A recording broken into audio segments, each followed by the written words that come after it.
History of Spacesuits by absolutely nobody.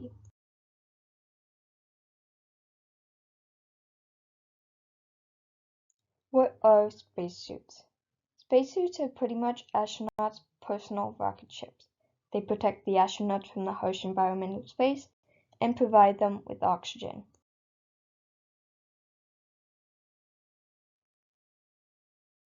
There have been multiple spacesuits over the years, but these are some of the more famous ones. This includes the first spacesuit used in space and the spacesuit Neil Armstrong and Buzz Aldrin wore during Apollo 11. I'm not going to go over all 7 of these, only 4, as well as another one that I have not shown on this list.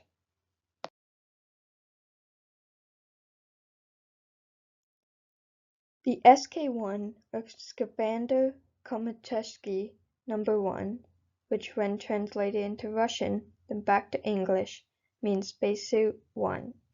The SK-1 was the first real spacesuit, although inventors have been making high-pressure suits for use at extreme heights since the 1930s. It is a Russian-made suit to be used on the Vostok missions. The suit was only the first of the series. They continued using the SK series from 1961 until 1963.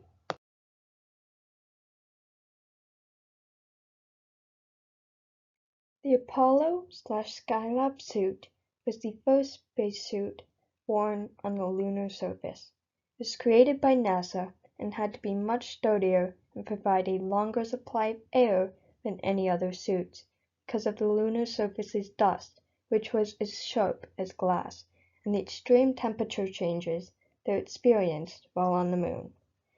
The suit was in use for 8 years, from 1967 until 1975. It was the spacesuit worn by Neil Armstrong and Buzz Aldrin, the first and second people on the moon. Also, fun fact, Neil Armstrong's quote is not "one small step for man, one giant leap for mankind, one small step for a man," but the A got lost in the bad audio and jumble of words.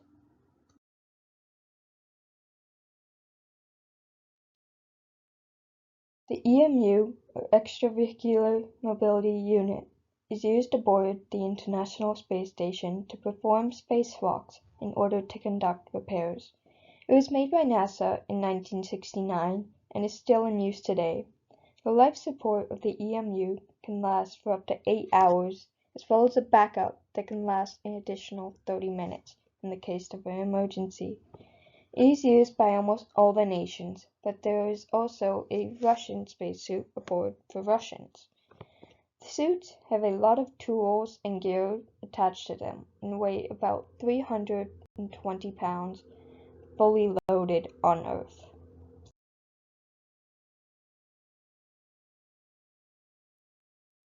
The Sokol launch and entry suit is also called the Falcon suit because Sokol means falcon in English.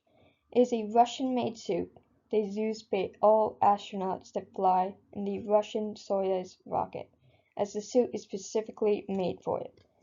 The Sokol was made in 1973 and is still used today. It is only a precaution type suit, made to protect astronauts in the event of a crash.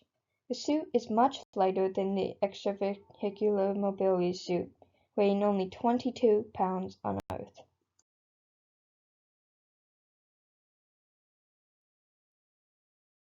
The AX EMUs, or Axiom Extravehicular Mobility Units, are being made by Axiom Space for NASA for the Artemis missions to the Moon.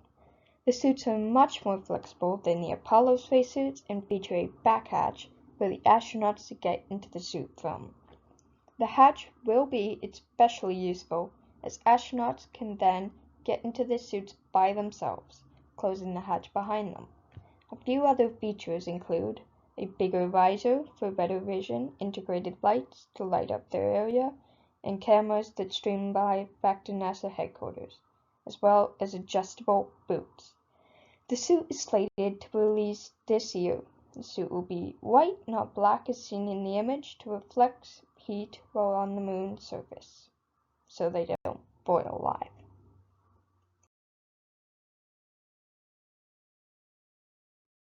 Now, my big question. What are some improvements that I think should be made to the suits? Firstly, in multiple articles, books, and videos, astronauts state that they dislike the space diaper they have to wear while using a spacesuit, and try not to use it.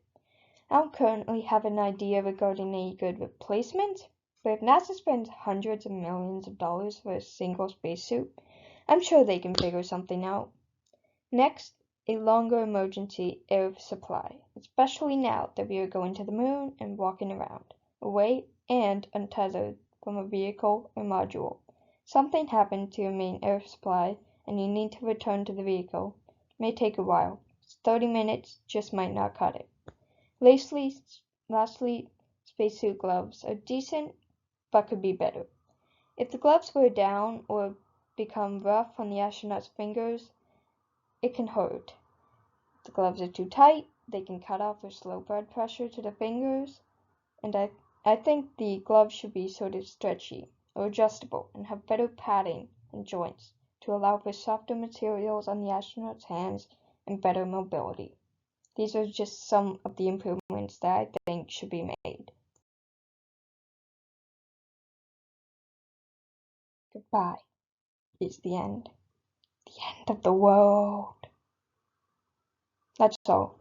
Except for the other thing. Yeah, the boring thing, the bigger lava feet. I can't pronounce it. Okay, now the real end of bibliography. What? For Mr. Sampson, because nobody else really cares. I don't even know if Mr. Sampson cares. Goodbye.